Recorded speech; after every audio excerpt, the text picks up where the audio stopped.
ನಮಸ್ಕಾರ ವೀಕ್ಷಕರೇ, be happy gold channel ವೀಕ್ಷಕರಿಗೆ ತುಂಬ ಹೃದಯದ ಆತ್ಮೀಯ ಸ್ವಾಗತ ಸುಸ್ವಾಗತ. ವೀಕ್ಷಕರೇ, 2025 ಅಕ್ಟೋಬರ್ ತಿಂಗಳದ ಮಾಸ ಭವಿಷ್ಯವನ್ನು ಧನುರ್ರಾಶಿಯವರಿಗೆ ಹೇಗಿದೆ ಹೇಳ್ತಕ್ಕಂಥದ್ದು ಧನುರ್ರಾಶಿಯ ಮಾಸ ಭವಿಷ್ಯವನ್ನು ತಿಳಿದುಕೊಳ್ಳೋಣ. ಓಂ ನಮಃ ಸೂರ್ಯಾಯ ಚಂದ್ರಾಯ ಮಂಗಳಾಯ ಬುಧಾಯ ಚ ಗುರು ಶುಕ್ರ ಶನಿಭ್ಯಶ್ಚ ರಾಹವೇ ಕೇತವೇ ನಮಃ. ವೀಕ್ಷಕರೇ, ಧನುರ್ರಾಶಿಯವರಿಗೆ ಒಂದು ಧನಯೋಗ, ದಾರಿದ್ರ್ಯ ಯೋಗ ಹೇಳ್ತಕ್ಕಂಥದ್ದೆಲ್ಲವೂ ಕೂಡ ಇರ್ತಕ್ಕಂಥದ್ದು. ಇನ್ನು ವಿಶೇಷವಾಗಿ ದೈವಬಲ ಹೇಳತಕ್ಕಂಥದ್ದು ಕೂಡ ಇರ್ತಕ್ಕಂಥದ್ದು. ಗೋಚಾರದ ಸ್ಥಿತಿಗತಿಗಳನ್ನು ಚಿಂತನೆಯನ್ನು ಮಾಡೋಣ.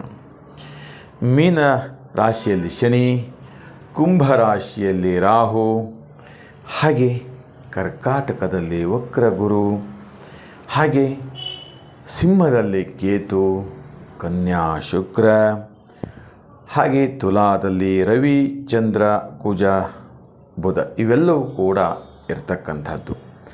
ಇದು ಬಹಳ ವಿಶೇಷವಾಗಿರ್ತಕ್ಕಂತಹ ಗ್ರಹಾದಿ ಯೋಗಗಳು ಹೇಳತಕ್ಕಂಥದ್ದು. ಇನ್ನು ಧನುರ್ರಾಶಿಯಿಂದ 3ನೇ ಮನೆ ರಾಹು, ಬಲಿಷ್ಠ ರಾಹು ಹೇಳ್ತಕ್ಕಂಥದ್ದು.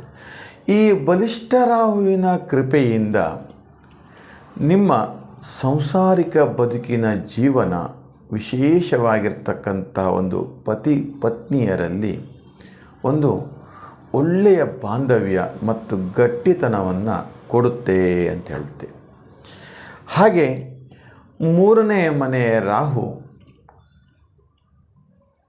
ತವರು ಮನೆ ಕಡೆಯಿಂದ ಅಥವಾ ಪಿತ್ರಾರ್ಜಿತ ಆಸ್ತಿ ಅಥವಾ ಇನ್ನು ಸ್ವಯಾರ್ಜಿತದಲ್ಲಿಯೂ ಕೂಡ ಯಾರಾದರೂ ತಕರಾರು ಇತ್ಯಾದಿಗಳನ್ನು ಮಾಡಿಕೊಂಡಿದ್ದಲ್ಲಿ ಅದು ಕೂಡ ಲಾಭವಾಗುತ್ತೆ ಅಂತ ಕೂಡ ಹೇಳುತ್ತೆ.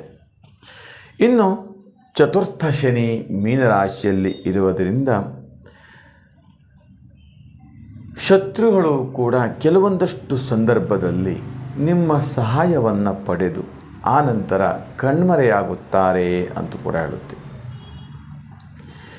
ಎಷ್ಟೋ ತೊಂದರೆಗಳು ಇದ್ದರೂ ಕೂಡ ನಿಮ್ಮ ಹತ್ರ ಕಷ್ಟವನ್ನು ಹೇಳ್ಕೊಳ್ಳಿಕ್ಕೆ ಆಗದ್ದೇ ಇರತಕ್ಕಂತಹ ಒಂದು ಪರಿಸ್ಥಿತಿಯಲ್ಲಿ ತುಂಬ ನೋವುಗಳನ್ನು ಅನುಭವಿಸ್ತಾ ಇರ್ತೀರಿ ಹೇಳ್ತಕ್ಕಂಥದ್ದು. ಹಾಗೆ ಸಿಂಹರಾಶಿಯಲ್ಲಿ ಕೇತು ಮತ್ತು ಕರ್ಕಾಟಕ ರಾಶಿಯಲ್ಲಿ ಗುರು, ಇದು ಒಂದು ವಿಭಿನ್ನ ರೀತಿಯ ಗ್ರಹಯೋಗ ಹೇಳ್ತಕ್ಕಂಥದ್ದು.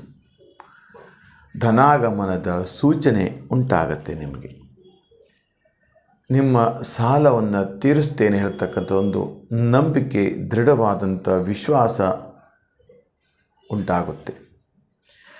ಹಾಗೆ ಸಿಂಹರಾಶಿಯಲ್ಲಿ ಕೇತು ಮನಸ್ಸು ಸದಾ ಚಂಚಲತೆಯಿಂದ ಕಾಡ್ತಾ ಇರ್ತಕ್ಕಂಥದ್ದು. ಒಂದು ಒಳ್ಳೆಯ ಮನಸ್ಸಿರಲ್ಲ, ಏನೋ ಒಂಥರ ಕೆಲಸ ಮಾಡಲಿಕ್ಕೆ ಆಸಕ್ತಿ ಇರಲ್ಲ,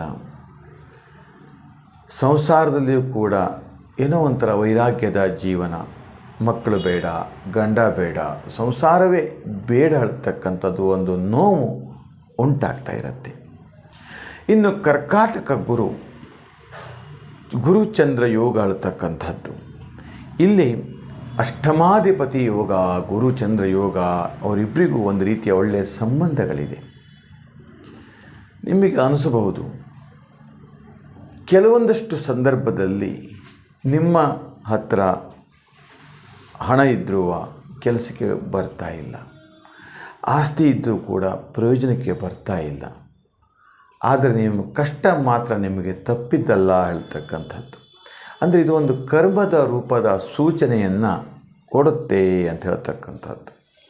ಇನ್ನು ಕನ್ಯಾ ರಾಶಿಯಲ್ಲಿ ಶುಕ್ರ ಭಾಗ್ಯಾಧಿಪತಿಯೊಡನೆ ಸಂಬಂಧಗಳನ್ನು ಉಂಟು ಮಾಡಿ ಚತುರ್ಥಾಧಿಪತಿ ಯೋಗ, ಭಾಗ್ಯಾಧಿಪತಿ ಯೋಗ, ಹೀಗೆ ಈ ಥರದ ಒಂದಷ್ಟು ಯೋಗಗಳನ್ನು ಕೊಟ್ಟು ಒಂದು ಅದ್ಭುತವಾದಂಥ ಸಾಧನೆಯನ್ನು ಮಾಡಲಿಕ್ಕೆ ಇರತಕ್ಕಂಥದ್ದು. 11ನೇ ರಾಶಿಯಲ್ಲಿ ವಿಶೇಷವಾಗಿರ್ತಕ್ಕಂತಹ ಚತುರ್ಗ್ರಹ ಯೋಗ. ನೀವು ಮುಟ್ಟಿದ್ದೆಲ್ಲ ಚಿನ್ನ, ಆನೆ ಹೋಗಿದ್ದೇ ದಾರಿ, ನಿಮಗೆ ಗಜಕೇಶರಿ ಯೋಗ ಅಂತೂ ಕೂಡ ಹೇಳಬಹುದು. ವೀಕ್ಷಕರೇ, ಇನ್ನು ಹಲವಾರು ರೀತಿಯಲ್ಲಿಯೂ ಕೂಡ ನಾವು ಚಿಂತನೆ ಮಾಡಬೇಕು. ದಶಾ ಸಂಧಿಯೋಗ, ನಮಾಂಸ ಸಂಧಿಯೋಗ, ನೀವು ಹುಟ್ಟಿತಕ್ಕಂಥ ತಾರೀಕು ಇರ್ಬೋದು, ಗಳಿಗೆ ಇರ್ಬೋದು, ತಿಥಿ ಇರ್ಬೋದು, ವಾರಗಳಿರ್ಬೋದು, ಇವೆಲ್ಲವೂ ಕೂಡ ಒಂದಷ್ಟು ದೋಷಗಳಿರುತ್ತೆ. ಹಾಗೆ ನೀವು ವಾಸ ಮಾಡ್ತಕ್ಕಂಥ ಮನೆ, ದಿಕ್ಕು ಇವು ಕೂಡ ದೋಷದಿಂದ ಕೂಡತಕ್ಕಂಥ, ಆಗ ನಮಗೆ ಸಂಕಷ್ಟಗಳು ಉಂಟಾಗತ್ತೆ. ಹೆಚ್ಚೆಚ್ಚು ವಿವರಗಳಿಗಾಗಿ, ಮಾಹಿತಿಗಳಿಗಾಗಿ ನಿಮ್ಮ ಹೆಸರು, ಭಾವಚಿತ್ರ, ಫೋಟೋ ಇತ್ಯಾದಿ ನಮಗೆ ಕಳಿಸಿಕೊಟ್ಟದಲ್ಲಿ ಸಂಪೂರ್ಣವಾಗಿರ್ತಕ್ಕಂಥ ಏನು ಸಮಸ್ಯೆ ಎಂಬುದನ್ನು ತಿಳಿಸಿ ಕೊಡಲಾಗುತ್ತೆ ಅಂತ ಹೇಳ್ತಾ, ಈ ನಮ್ಮ ವಿಡಿಯೋ ನಿಮಗೆ ಇಷ್ಟವಾದಲ್ಲಿ ಲೈಕ್ ಮಾಡಿ, ಶೇರ್ ಮಾಡಿ ಮತ್ತು ಸಬ್ಸ್ಕ್ರೈಬ್ ಮಾಡಿ ಅಂತ ಹೇಳ್ತಾ, ನಿಮಗೆಲ್ಲರಿಗೂ ಶುಭವಾಗಲಿ, ಮಂಗಲವಾಗಲಿ.